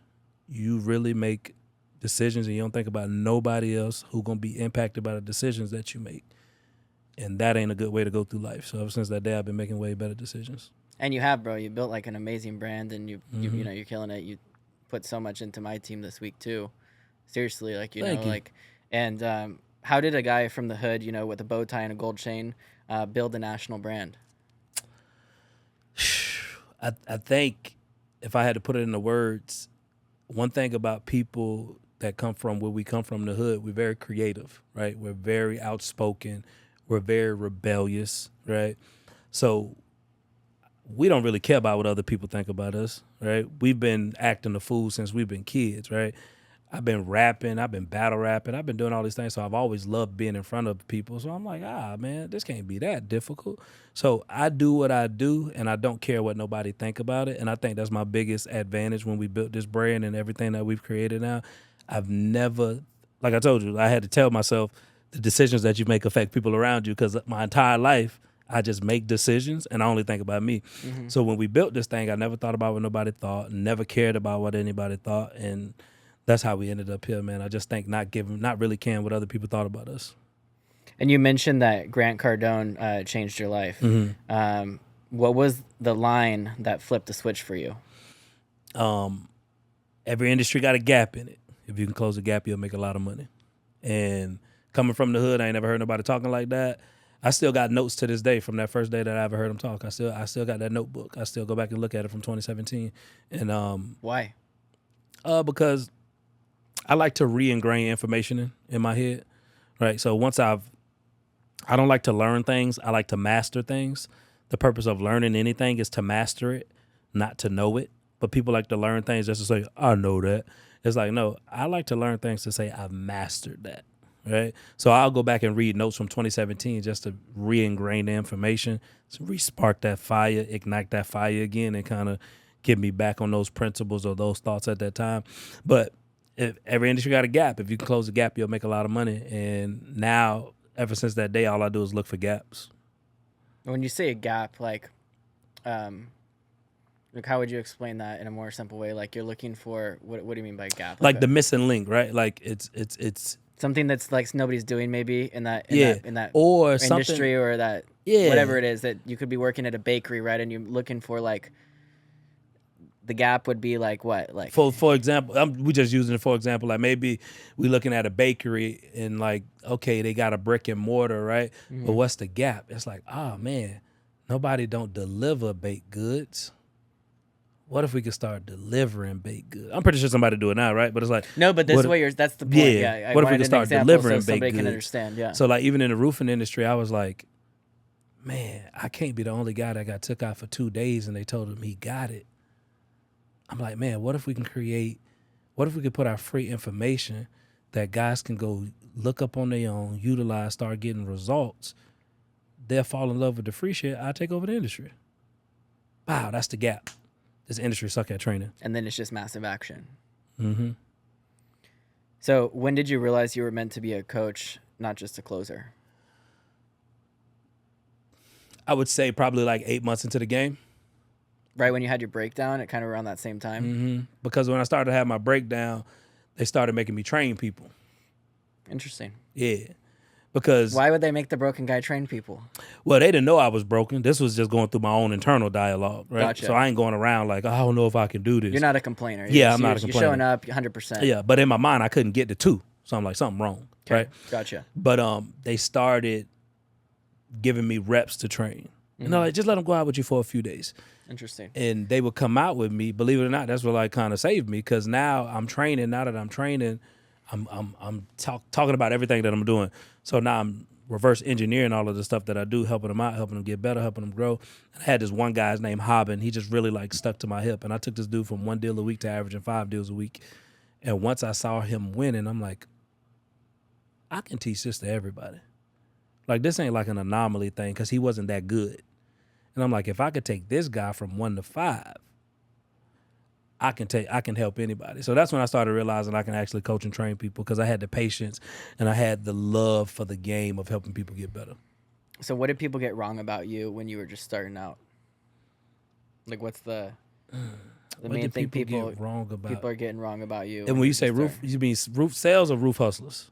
Or in general? I would just say maybe in general or what comes to mind. I would say the thing what do people get wrong about you? Yeah, I would say the thing that people get wrong about me, they don't know I know as much as I know. You think they judge the book by a cover? Yeah, I think they think I'm a door-to-door guy. Like they so fixated on the doors. They're like, all he do is door-to-door. He's just a door-to-door guy. Is it because of your brand or what do you think? It's because of the brand. Yeah. But then I sit down with people and they're like, whoa, it's way more than I thought it was. I ain't know this. I ain't know that. So I think people don't understand how much I study life. And I don't study doors at all. Like I don't study door-to-door sales. I study humans. And I don't think people understand how much I can good at reading people, unpacking people, and bringing a side out of people that people can't bring out of their people on their own. Bro, from what I saw this weekend, like I bet like in a couple of years you're gonna be charging like $250,000 to see a small group. That's the goal, man. To see a small group for just a speech, and I think you're gonna be like, I don't think you're gonna be in roofing. I think you're gonna be like across business, like inspiring people and giving them the right mindset. I believe that's where you're gonna end up. Just because this has only been a couple of years, it sounds like you've had different things in life, and like just from like the energy, right? And you already have a platform, and now you're growing. Like I wouldn't be surprised if I see you doing that. Like I receive all of those things. The first company I ever trained, this dude named Luke. Shout out to Luke. I did the first training with him, right? Like American Roofing in Tennessee. Did that first training. He looked at me. He said, "This just the start. This shit about to blow up," and then it It was like after COVID that you really started online, or before? No, I was already online before COVID. I was online Okay. since 2017. Okay. Yeah, but So my it's first how many training was in years is that? 2020. Took me 3 years. Oh, total years, 8 We're years. 2028. So you've been hustling for a minute with Mm-hmm. this. What's the biggest lie new salespeople believe about door to door? The biggest lie, Yeah. that people don't like them coming to their door. Okay. I think people love it. You say the roofing industry is broken when it comes to training. How so? It's broken when it comes to training because our industry, they believe the best way to retain people is to get you results. And that's not how you retain people. You retain people by equipping them with the skills that they need on their own to go produce results on their own.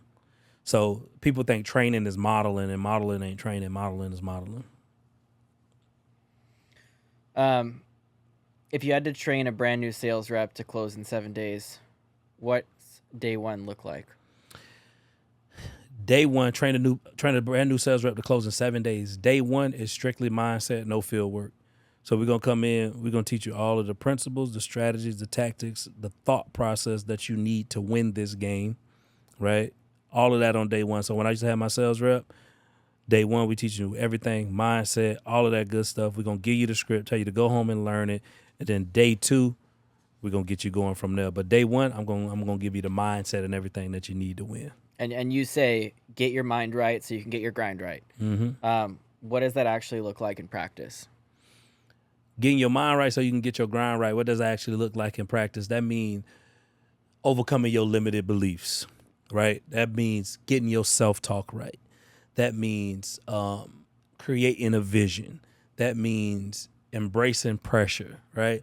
That means practicing for certain objections before you run into them, memorizing your script, like doing all of the mental work before you actually go do the physical work. So that's how we get our mind right before we can go get our grind right. So what does your morning routine look like before you go out knocking doors?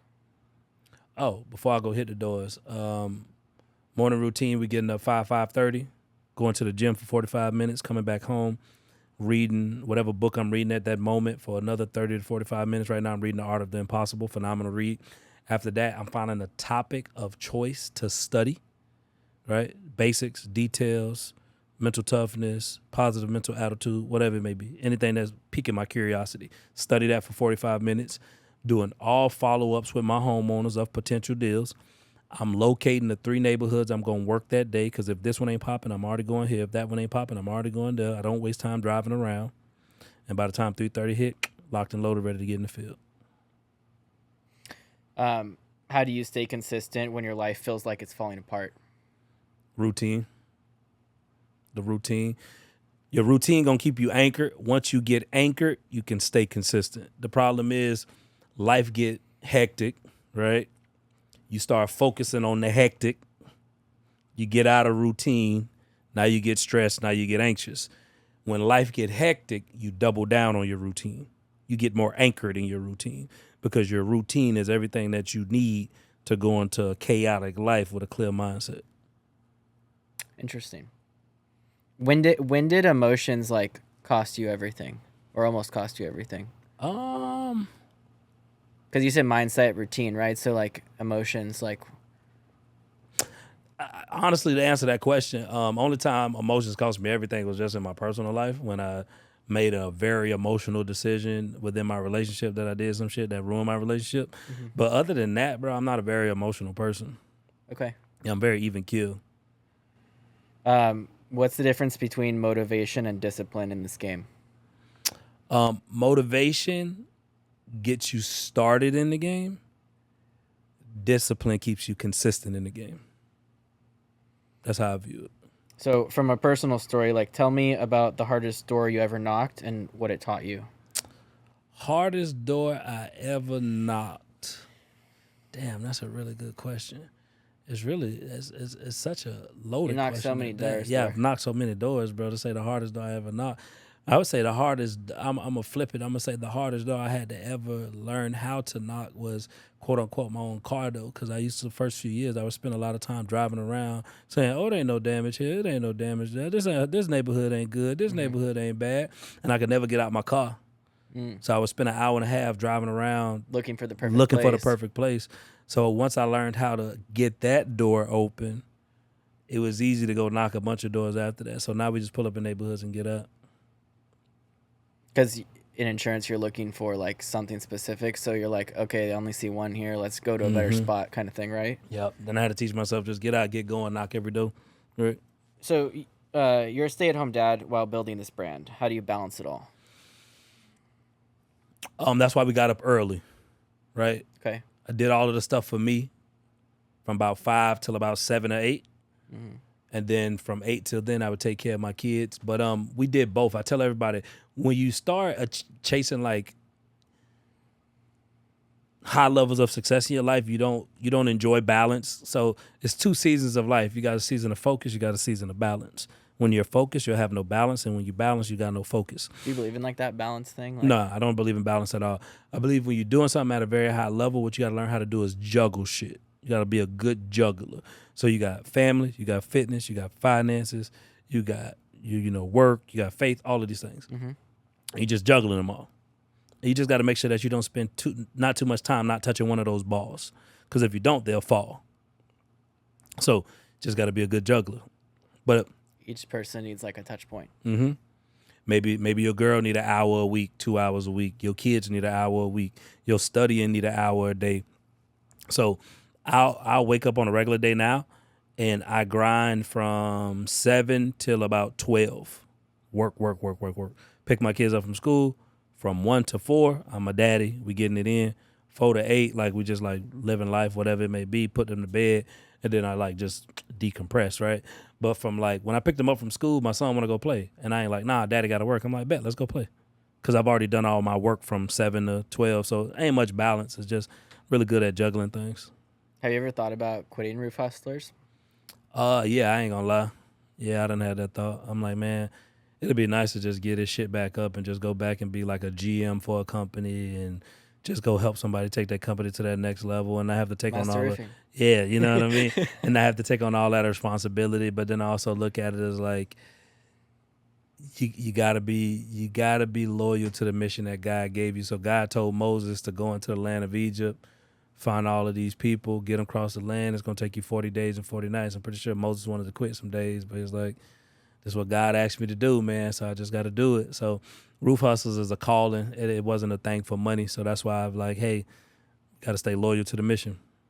And I think that's important. Like, if there's somebody younger out here watching this, like, you can't be so focused on just the money and the paycheck. You have to be focused on something bigger. You have to have like a vision and a mission that you're chasing. So that's what keeps you going, I'm guessing, when you have these moments of like, I should be a GM or whatever, right? Yeah, I think about that sales rep that just got started, and he like, man, what the hell I just got myself into?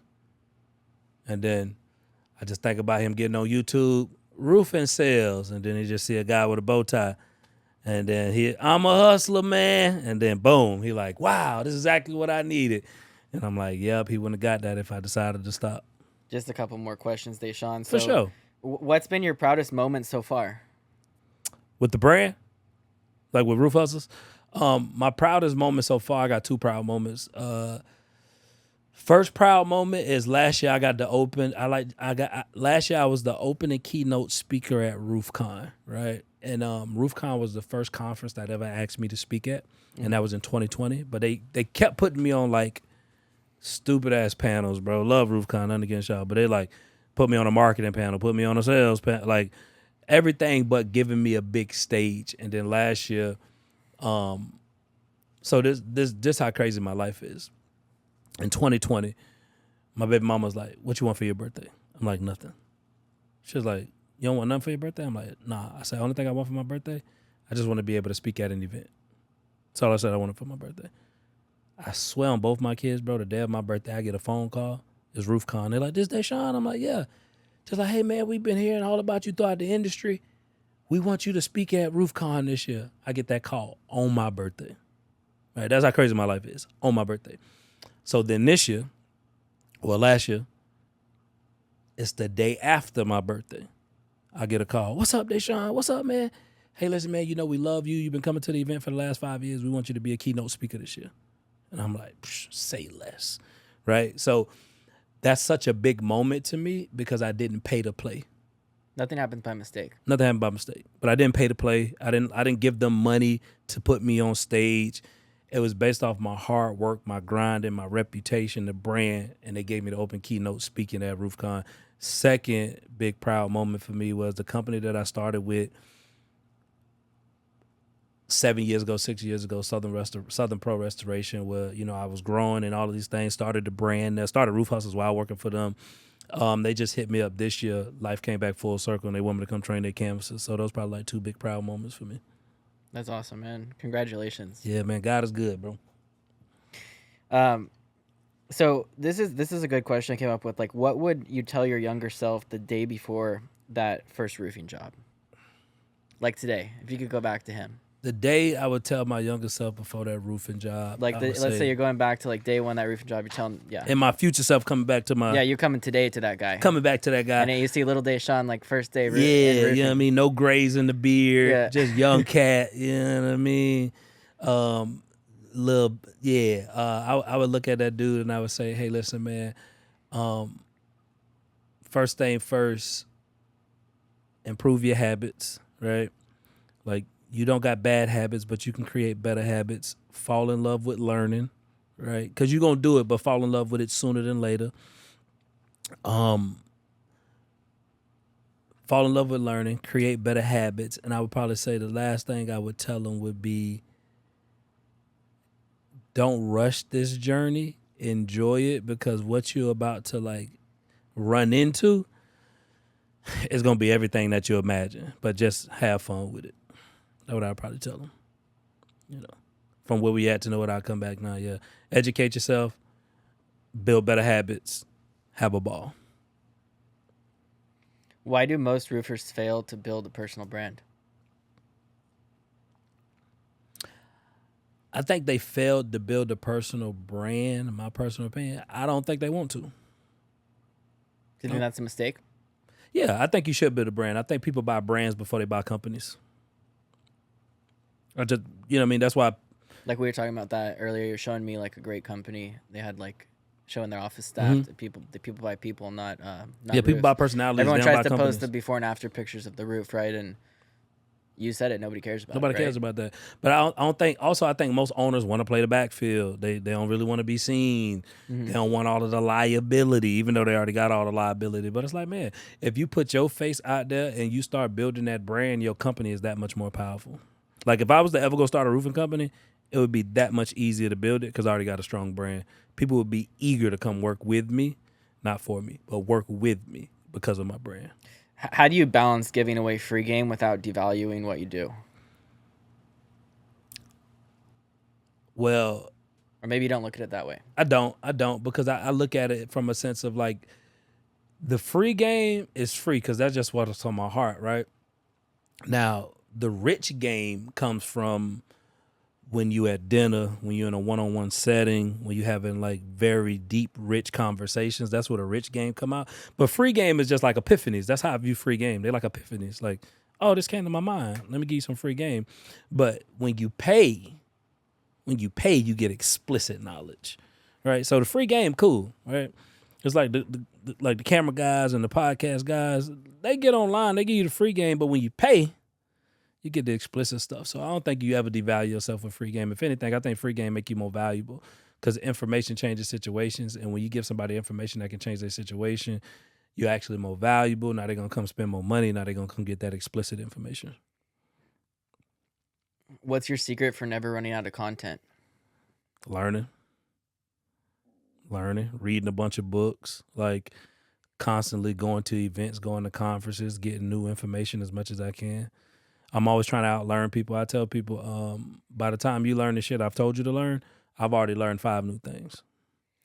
Is buying followers killing like a business in the long run? Yeah, I think so. My personal opinion. I've never paid for a follower. All of my followers are authentic. That's why we only at 9,000 followers in 8 years. So we gain about 1,000 followers per year. But it's education. When you educating people, bro, you don't grow fast on social media. It takes a lot of work. So unless you're paying for it, and I've never paid for nothing, no marketing, no nothing, everything all organic. But yeah, I think once you buy followers, you dilute the algorithm. Now you got a bunch of people under all your posts saying the same shit. Now the shit just don't look authentic. Now somebody done came to your page, they see you got 40,000 followers, but they look at your views and your shares, and they're like, okay. Now they look at your comments, and there's 100 people saying, that was awesome information. That was awesome. Everybody saying the same shit. So I think people be like, oh man, this dude fake. Yeah, I bought a lot of my followers in the beginning, and now I'm being told by people like it was a bad idea. And so we're going to scrape everything and bring it back down, because I guess the way the algorithm works is like if your people aren't engaging with what you do, then it doesn't put it out to more people, right? So you could have all this big number up there to look cool, but then if people aren't actually engaging with that content and sharing it and liking it and actually working with, like, you have all organic people, so it's going to be sent out to more people. So that's a big mistake that I made originally, just trying to look like I had it, fake it till you make it. But we're in the process of scraping all that. And yeah, I was okay with having, I always tell people it don't matter about my social media life. Like, we make money in real life. We make impact in real life. Like, we helping people grow and get better in real life. The followers don't matter. I remember I was at an event, the lady said, you want 1,000 followers? She said, you want 100,000 followers? You want $100,000? I'm like, I want $100,000. She's like, exactly. So I ain't worried about 100,000 followers. Totally. You don't get 100,000 followers. You don't get $100,000 by having 100,000 followers. Don't get me wrong. Like, some situations, yeah, but in our situation, it don't matter, man. Once you get your tribe, game over. Because once you get your tribe, you can sell them anything. Yeah. Whether it's homeowners, clients, don't matter. So, what makes you magnetic on camera, or what makes someone magnetic on camera? Not caring about who on the other side of the camera. So you don't speak to like a persona or something. You're speaking about roofing a lot of the time, where not always, right? It could be personal stuff. Okay. Yeah, but I think what makes you magnetic on camera is not caring about who on the other side of the camera. Like, just getting in front of that camera and having a ball. Not worried about what anyone thinks. Yeah, just being present, right? Like, we doing this podcast, right? And it's like, I get into such a flow, I forget the camera's on. Last thing I'm thinking about is who on the other side of the camera. So now you can be more magnetic, more charismatic, because you're not thinking about, man, what they gonna think about me, right? Like, I don't really care. What principle do you think changed your income forever? Disruption will always follow your intentions. Which means every time you make a decision to go do some great shit in life, a bunch of fucked up shit about to happen. And once I understood that that's how life goes. What do you mean? So, like, anytime you make a decision to go out there and do something great in life, somebody gonna die, somebody gonna get sick, you're gonna go through a breakup, you're gonna get an injury. When you're trying to do something good, period, life's gonna bring problems. Period. Really? Yeah. That's how God created this thing. So once I learned that disruption follows your intentions. I had never heard that before. Yeah. So once I've learned that disruption follows your intentions, when I go out there and like make new commitments and shit happens, I'm like, oh, I'm on the right path. Because this is supposed to happen in order for me to get to where I need to be. But when you don't understand that principle, that disruption always follows your intentions, when bad shit happens, you're like, why me? Man, I feel every time I go to do something, man, things go wrong. That's exactly what you need in order to get to the level that you're going to. But if you don't understand that principle, you'll always find a way to complain or like whatever. So basically, you have to understand that you might be going for something great, and you're going to know that things aren't going to stay perfect in life. Like, you got to expect that to happen and be ready to keep going. You need a disruption. So what does being undeniable mean to you? What does being undeniable mean to me?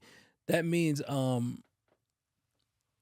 will persist until I succeed, right? You can deny me, but I'm going to be undeniable, which means you could tell me no today, you could tell me no tomorrow, you could tell me no in 10 days. Cool beans.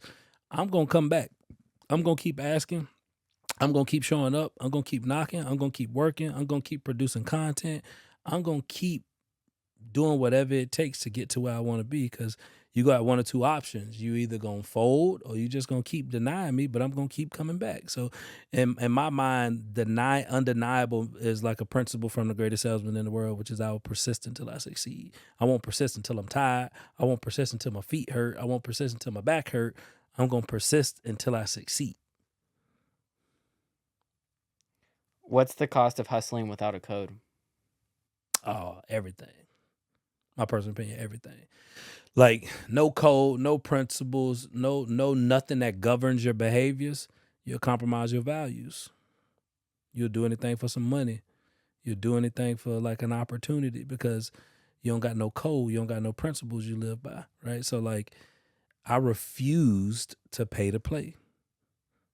That's just not something I do. I don't pay to play. Like I will pay to learn, but I'm not gonna pay to be on your stage. So I'm not gonna compromise my values to be in rooms or do certain things. So I think you need codes because if you don't got no codes, no principles, no nothing that governs your behaviors, you'll do anything. And you got to know how to say no to shit because all money ain't good money. All conferences ain't good conferences. All people ain't good people. Like I've turned down certain engagements because it don't align with who we are and where we're going. Final question for you, Dashaun. Why do most people never tap into their full potential? They lack curiosity. I think most people don't tap into their full potential because they lack curiosity. I don't think most people are curious enough to dive into the unknown of what it means to be like an optimal human, right? I think most people just accept what other people say or just believe what other people done told them versus them sitting down and saying, what does it mean to do this? What does it mean to do that? You got to be curious in order to maximize your potential. You don't maximize your potential by just doing shit. You maximize your potential by being curious about things. As you get curious about things, you'll go down a certain avenue. Once you go down a certain avenue, you'll get passionate. Once you get passionate, you find purpose. Once you find purpose, it continues to allow you to blossom into versions of you that you didn't know was possible.